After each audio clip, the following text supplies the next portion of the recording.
رقیبوں سے سب ناخوش ہوتے ہیں، پیارے کی تعریف سن کو غصہ نہیں آتا،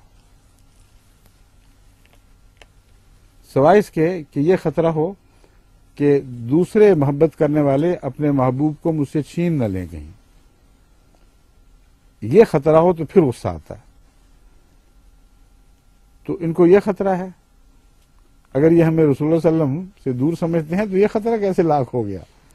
یہ تو ویسی انسانی فطرت کی بات ہے، جیسے غالب نے بھی ایک شعر میں کہا ہے کہ سب رقیبوں سے ہیں ناخوش، پر زنان مصر سے ہے زلیخا خوش، کہ محو ماہ کی نہ ہو گئی۔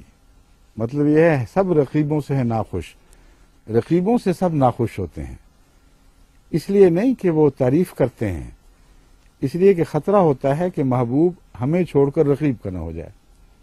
اس فلسفے کو غالب نے کیسے پیارے انداز میں بیان کیا، کہتا ہے کہ وہ زنان مصر بھی تو زلیخا کی رقیبیں تھیں، رقیب ہونے کے باوجود وہ ان سے ناخوش نہیں ہوئی، کیوں؟ اس لیے کہ وہ ماہ کنا تھا، وہ چاند تھا جس کی سب دنیا تعریف کرے تب بھی وہ سب کا رہتا ہے، اور یہ خطرہ نہیں ہوتا کہ اس کو چھوڑ کر اس کا ہو جائے۔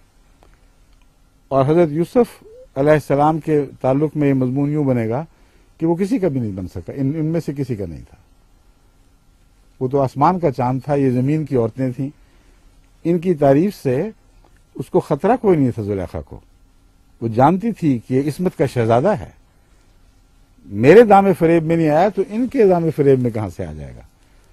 بس جب ان سے تعریف سنتی تھی تو اس کا دل خوش ہوتا تھا۔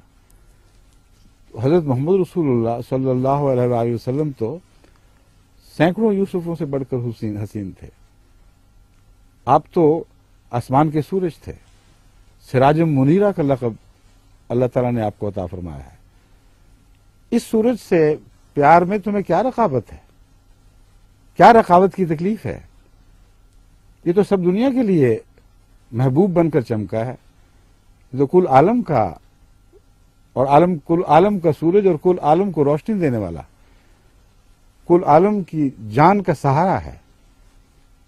کیونکہ سراج منیرہ کا مطلب یہ ہے کہ وہ سورج، جیسے زمین کو سورج ہر قسم کی توانائی دیتا ہے، ہر قسم کی طاقت بخشتا ہے، اسی کے سہارے روشنی ملتی ہے، اسی کے سہارے انسان کو زندگی قائم رکھنے کے لیے ہر طاقت عطا ہوتی ہے۔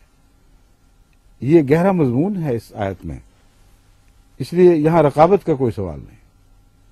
سورج کی ساری دنیا تعریف کرے، کوئی رقابت پیدا نہیں ہوگی۔